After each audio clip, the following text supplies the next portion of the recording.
আমাদের যারা মহিলা পোলিং এজেন্ট আছেন,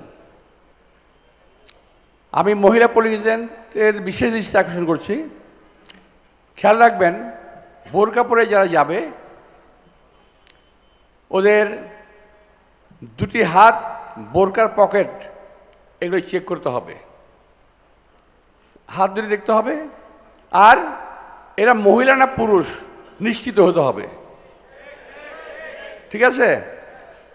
আমরা অবশ্যই বাইরে থেকে চেক করব, কিন্তু ঝামেলা হতে পারে। কিন্তু ভিতরে আপনি একজন মহিলা, আপনি তার পর্দাটা উঠিয়ে দেখবেন। যিনি ভোট দিতে আসবেন চেহারা দেখাবেন না, এমন ভোটারকে আপনি অ্যালাউ করবেন না। যদি দেখা যায় যে হ্যাঁ এই ভোটারের ভিতরে কিছু সমস্যা আছে, সঙ্গে সঙ্গে পুলিশ ডাক দেবেন।